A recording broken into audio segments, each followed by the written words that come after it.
Eh bien bonjour, j'espère que vous allez bien. On se retrouve une nouvelle fois pour un tutoriel consacré à WordPress et à Elementor. Aujourd'hui nous allons nous focaliser, et c'est le moins que l'on puisse dire, on va se focaliser, c'est-à-dire utiliser le focus sur les effets de mouvement avec Elementor. Pour ce faire, nous allons réaliser ce que l'on appelle un racking focus. C'est un effet qu'on retrouve assez souvent dans les films, qui est en fait qui consiste à passer d'un plan à un autre, d'un plan de focus à un autre, de façon à mettre en avant un élément de la scène qui existe depuis le début, mais qui n'avait pas le focus sur elle. Donc je vais vous montrer ce que ça va donner. Donc on va réaliser cet effet-là, c'est-à-dire qu'on a une image d'arrière-plan qui est net, hein, le plan de focus est sur l'image d'arrière-plan. On a à l'avant-plan un personnage, et au scroll, ce qu'on va faire, c'est qu'on va déplacer le focus donc de l'arrière-plan à l'avant-plan. Et là, ça va donc permettre de mettre en avant le personnage, qui devient maintenant dans le plan de focus, et en même temps, on va faire apparaître un texte. Donc voilà, on va faire ces trois éléments d'animation qui se déclenche au scroll d'une manière relativement simple avec Elementor. Donc ça permet de réaliser ce que l'on appelle donc le racking focus. Alors pour ce faire, on se retrouve sur Elementor. Alors il faut savoir que les effets de mouvement sont applicables à n'importe quel élément, à n'importe quel widget, à n'importe quelle section ou colonne d'Elementor. Par contre, si on applique l'effet à une section, eh bien l'effet est appliqué à l'intégralité des éléments qui se trouvent dans la section. Alors dans notre cas précis, ce qu'on va faire, en fait, on va créer une nouvelle section qui va venir contenir nos éléments. Cette section-là, on va lui donner une hauteur minimum. Donc dans les paramètres de hauteur, je vais mettre une hauteur minimum de 200 VH. Alors pourquoi 200 VH Alors 100 VH, c'est la hauteur d'un écran. 200 VH, c'est simplement en fait deux fois la hauteur de l'écran. C'est pour pouvoir en fait scroller. Hein. Donc voilà, ça me permet d'avoir un scrolling possible parce que la section est beaucoup plus haute, elle est exactement de deux fois la hauteur de l'écran sur laquelle on la visualise. Une fois que j'ai fait ça, je vais pouvoir mettre mes éléments à l'intérieur. Alors je vais utiliser pour ce faire des images. Donc je vais mettre une image ici.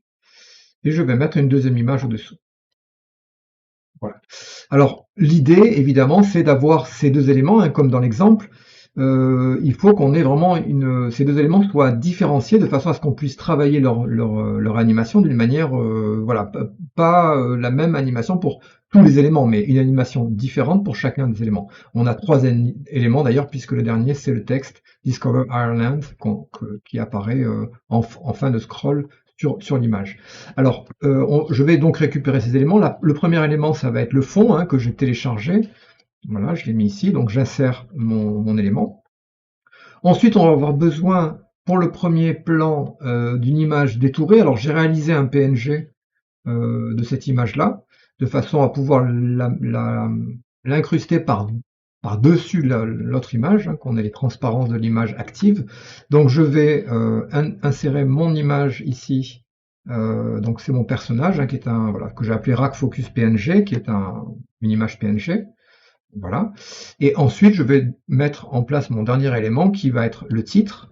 Hein. Alors, on va faire Discover Ireland. Voilà. Donc, je tape toujours en minuscule. Hein. Je passe en centré.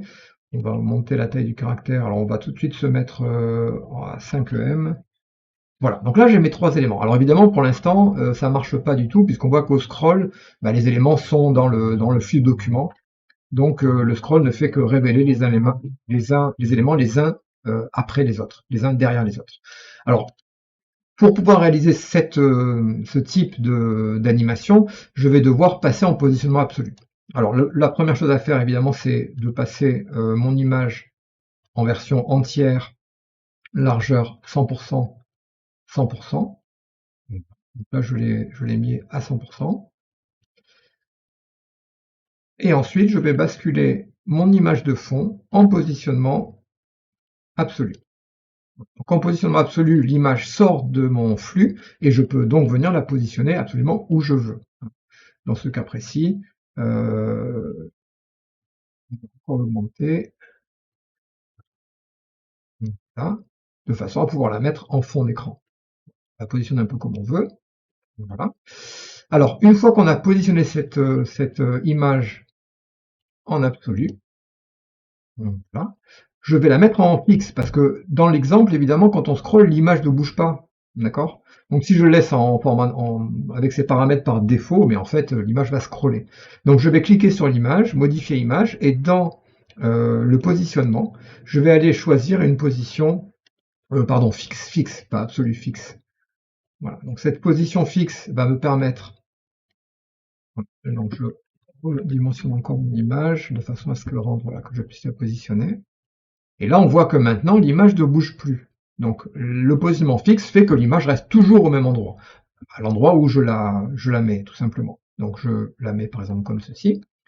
Alors, une fois que j'ai fait ça, il faut maintenant que je m'occupe de l'image de mon personnage. L'image de mon personnage est aussi en positionnement fixe, puisqu'on voit qu'il ne bouge pas. Donc, on va basculer. Alors, pour le récupérer, puisque là, maintenant, en fait, comme ça ne bouge plus, je ne peux pas le récupérer, puisqu'il est au-dessous, je vais passer par le navigateur. Et là, je vais aller chercher l'image de mon personnage, et je vais la passer aussi en positionnement fixe. Donc, positionnement fixe.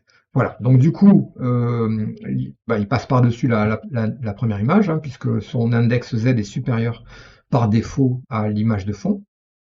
En positionnement absolu, je peux la mettre où je veux, donc je vais la positionner voilà, comme ceci dans le coin. Alors, je vérifie bien, voilà, on voit que en positionnement absolu, il faut faire attention que lorsqu'on a le panneau des attributs ouverts, il faut fermer pour qu'on puisse bien le positionner. Là, il n'est pas encore assez plus, voilà, je le mets plus sur la droite.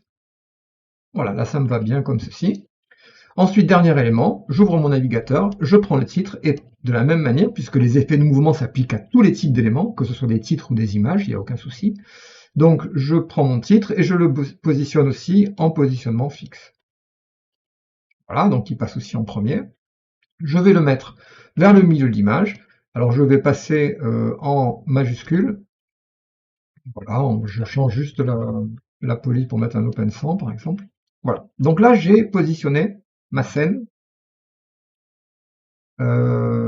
sans mes effets, mais la scène est positionnée. On a à peu près la même chose qu'ici. Et maintenant on va s'occuper des effets.